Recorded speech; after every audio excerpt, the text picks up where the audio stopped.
مسجد میں ایک ضروری فقہی مسئلہ بھی ہے جو بار بار پوچھا بھی جاتا ہے.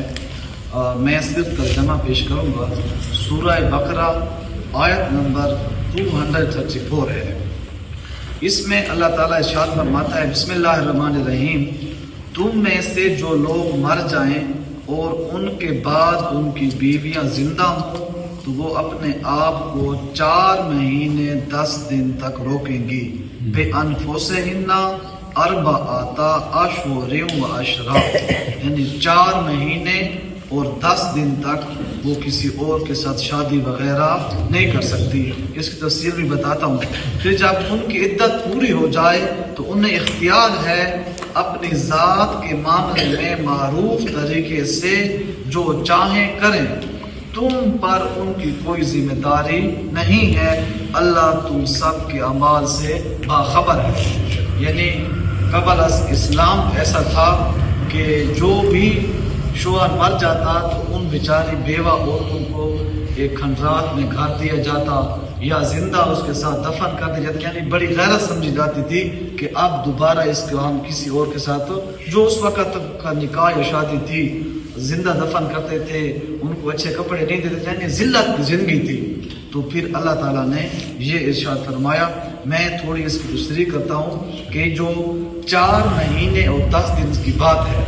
پہلی بات یہ ہے کہ عام اگر کوئی کسی عورت کو طلاق دے اس کے ہیں 3 مہینے، تقریباً 3 دور ہیں، وہ 3 مہینے بنتے ہیں. یہ قرآن جو کہہ رہا ہے 4 مہینے 10 دن، یہ 40 دن جو ہے اس مرنے والے کا سوگ کا قرآن نے ساتھ اضافہ کیا ہے.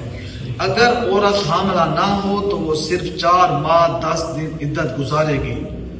اگر حاملہ نہیں ہے، اگر خدا نخواستہ کوئی حاملہ ہے اور شوہر اس کو چلا گیا ہے تو بچے کی پیدائش ہوگی، پھر وہ پروسیس ایک الگ ہے.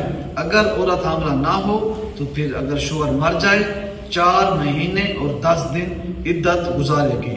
اس دوران اب ایک اہم مسئلہ آیا ہے. اس دوران وہ غیر ضروری کام کے لیے گھر سے نہ نکلے. غیر ضروری کام کے لیے قرآن کہہ رہا ہے گھر سے نہ نکلے، اور ہر قسم کی آرائش یعنی ہر قسم کی اپنے آپ کو بنانے کے لیے ان چیزوں سے وہ کیا کرے؟ پرہیز کرے. اگر حاملہ ہو تو اس کی عدت وفات سے واضح حمل تک ہے، خواہ 4 مہینے سے قبل ہو یا کئی ماہ لگ جائیں. عدت وفات میں مرنے والے شوہر کے احترام کا بھی لحاظ رکھا گیا ہے. لہٰذا اگر شوہر کے مرنے کے ایک عرصے بعد عورت کو اس کا علم ہو تو اسے روز سے عدت وفات شروع ہوگی جس روز سے علم ہوا تھا. بعض وقت ایسا ہوتا ہے کہ شوہر سفر پہ گیا تھا، مثلا لوگ اٹلی جاتے ہیں آج کل کشتی کے ذریعے سفر کرتے ہیں، کوئی ان سے رابطے بھی نہیں ہوتے کئی مہینے. اب ان کو پتہ نہیں تھا کہ میرا شوہر زندہ ہے یا مردہ ہے، لیکن جس دن سے اس کو پتہ چلا ہے اس کی عدت جو ہے اسی دن سے ہی شروع ہوگی. اگلی آیت بہت واضح ہے جو 35 ہے.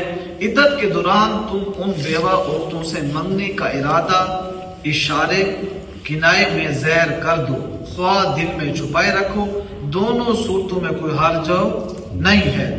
یعنی اگر ایک عورت کا شوہر فوت ہو گیا ہے، منگنی کی بات ہو رہی ہے، یہ عدت کے دوران عورت سے اشاروں کنایوں میں منگنے کا اظہار کرنے میں کوئی حرج نہیں ہے. اسی طرح دل میں یہ ارادہ رکھنے میں بھی کوئی حرج نہیں ہے عدت ختم ہونے کے بعد میں اس عورت کے ساتھ کیا کروں گا؟ عقد کروں گا. دوران عدت خفیہ قول و قرار جائز نہیں ہے. قرآن بھی کہتا ہے آگے کہ کوئی حرج نہیں ہے. اللہ جانتا ہے کہ ان کو خیال تو تمہارے دل میں آئے گا ہی، مگر دیکھو خفیہ عہد پیمان نہ کرنا. اگر کوئی بات کرنی ہے تو معروف طریقے سے کرو، اور عقد نکاح کا فیصلہ اس وقت تک نہ کرو جب تک عدت پوری نہ ہو جائے. خوب سمجھ لو کہ اللہ تمہارے دلوں کے حالات سے بخوبی باخبر ہے. لہٰذا اللہ سے ڈرو اور یہ بھی جان لو کہ اللہ درگزر کرنے والا اور بڑا معاف کرنے والا ہے.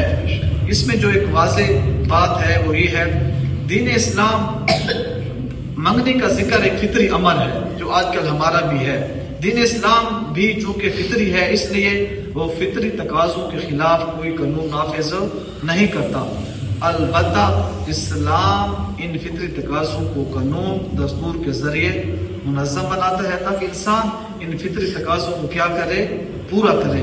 اور اس میں جو ایک اہم بات ہے وہ یہ ہے، اشارہ جب ذکر ہوا، اشارہ کنایہ کا مطلب یہ ہے کہ 3 طریقے ہیں۔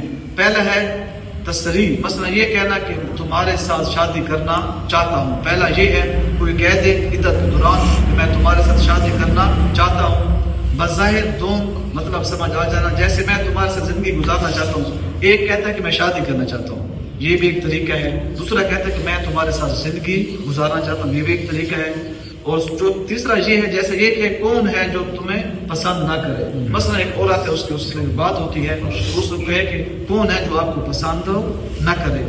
جو خاص ایک شرعی مسئلہ ہے، اگر کسی نے ان 4 مہینے اور 10 دن کے اندر خفیہ طور پر، اس نے قرآن نے منع کیا، اگر کسی نے نکاح کر لیا، یہ عورت اس بندے کے لیے ہمیشہ کے لیے حرام ہو جائے گی۔ اگر کسی بندے نے عدت کے دوران کسی عورت سے نکاح کر لیا تو وہ عورت ہمیشہ کے لیے اس بندے کے اوپر کیا ہو جائے گی، حرام ہو جائے گی۔